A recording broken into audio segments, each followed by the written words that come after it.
Magandang araw po mga kababayan. Welcome sa Pinila Kalakbay. Ayan! Naku po, ilang araw na lang ba? 3 days na lang. Uwi na ako sa Pilipinas. Pero ngayon pupunta po ako doon sa shop kasi marami pong sale. Mga kainis bukas po kasi may trick or treat dito. Tapos maraming Halloween na yung mga decoration, mga skeleton. Mahilig po sa mga minomold sa art. Gagamitin ko po kasi napakamahal din po yung mga skeleton sa ginagamit po sa pagmumold ng mga clay. Bibili po ako. Tignan po natin kung ano po mabibili po natin. Tara, samahan po ninyo ako. Masisiyahan po kayo. Kain po muna ako ng buffet. Di ba? Sama ko po mga kaibigan ko po. Libre na naman po ako. Bago po umalis, sigurado lubo-lubo na ako. Walang masyadong tao ngayon kasi nga po, Friday, early evening. Nakakatawa po. Lahat pa ng Halloween na ngayon, minus 70%. Parang pinamimigay na lang po, ano? Mga bata, tuwan-tuwa eh. Bili po ako ng mga skeleton kasi gagamitin ko po sa molding clay ko sa art ko. So ito, 10 euro. So 3 euro na lang po ito. Ganda to sa aking mga art. Kapag yung mga clay, yung mukha. Ganda po yun. Meron pa akong project eh. Ito pa yung mga Halloween. Lahat pa ng Halloween decorations, minus 70%. Tapos katabi, Pasko na. O, diga. Hindi po yung discount. Bagong magpasko, saka po magdi-discount. Ganun din, minus 70%. Pakikita ko po sa inyo nabili kong mga Halloween. Anik-anik. Siya nga po pala dito po sa garden ko. Kasi diba, kuya, alam mo naman yung hinuhukay ng eskwela, saka iba hindi mo lagyan ng protection ng net. Hindi po pwedeng net eh, kasi pag nag-winter may ipon yung net. Mapapatayin itong halaman. So nalagyan ko na lang po ng barbecue stick. Yan. Diba? Ganyan po. Sa mga chismosa rin, mga ganyan. Hindi na lang basta-basta sila kukuha ng mga halaman, pipitik ng mga maharba, tapos mamimitas ng mga gulay-gulay. Ayan po mga kabayan, bumili po ako ng timba na to. Ito pong timba na to, ang presyo,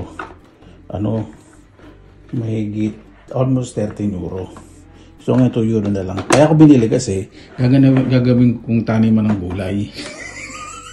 Spring, diba? Tapos ito, gagawin ko po sa art ko. Ano ko po yung mold ko ng clay. Mga sculpture. O molded. Ito din, kasi may itim ako. Kasi mahal din po yung mga ganto. Kapag normal price, mahal din po yung mga yan. Tapos, bukas may mga bata, trick or treat. So, yung candy, 30% of candy, 70%. Mga treats, mga 30%. Bukas kasi, ito, 30%, dalawa. Etong ulo na to, bilhin na lang sa 50 cents. Imamold ko rin po yan. Marami pong gagawin magandang art. Baka ibenta ko po yung iba sa mga susunod na taon. Tapos mayroon ito na ito. No. Dali. Bakit ganun? Dali.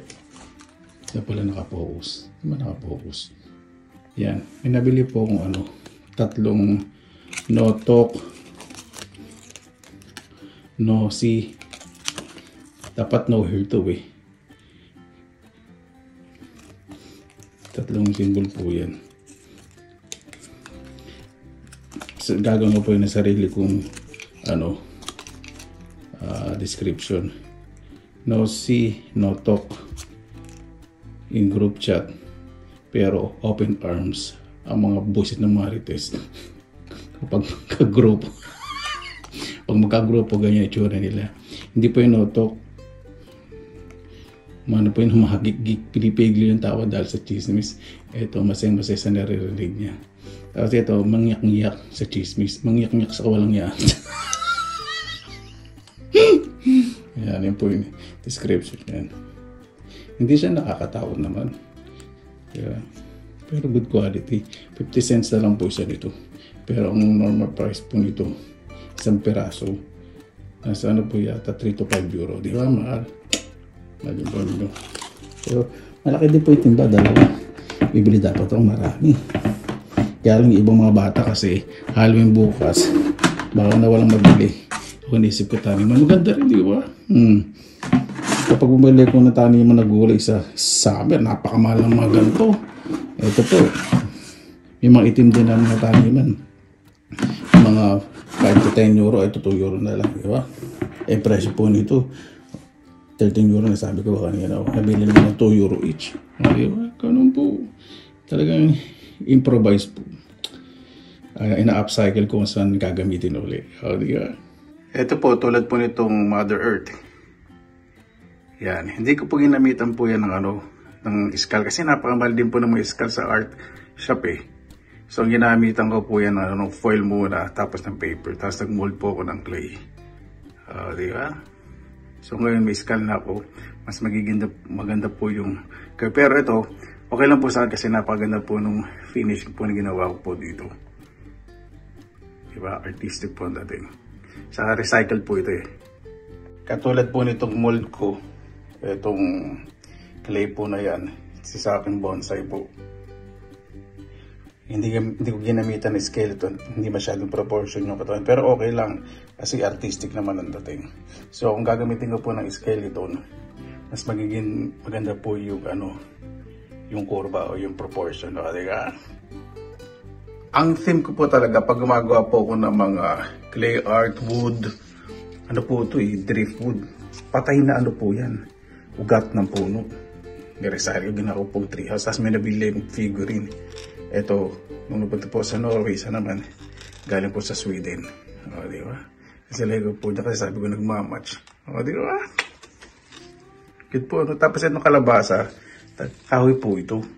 Ginawa ko pong bahay. Di ba? Art is expression lang po yan, ang imagination. Hindi naman po yan, iba sinasabing satanic. Hindi po ito po yun. Kahit pong art, minsan hindi nyo maintindihan yung mga paint expression po yun. Ito kasi siyempre, mahilig po sa nature. Parang ang sarap kumilos na yung nire-represent po nito yung respeto sa nature, yung hindi pagkakalat. Ibig sabihin yung mga kalat natin, pwede nating gawin sa ibang bagay, di ba? Pwede natin recycle, upcycle. Ayun po yung purpose po nun. Kaya, pag po natin bibigyan ng kahulugan ng mga expression of art ng mga tao sa mundo ng sining. O, di ba? Ganun po yun. Kaya po mga kababayan sa likod, kung medyo binlord ko po yung art ko, siyempre, pinaprotekta ko rin po siyempre yung paghihirap ko. Diba? Ganun po pag may ginagawa po tayo, minsan nating makopya. Okay lang magbigay na hindi, pero huwag natin ibuhos lahat. Kasi pag nakopya yung pinaghirapan natin ng ilang buwan, di ko pawawala. Paano po? Maraming salamat na po sa inyong oras na ilan sa Pinilang Kalakbay. 3 days lang po Pilipinas na. Basta lagi po tayong positive vibes, good vibes. God bless, ingat po lagi, magandang araw. Laban lang!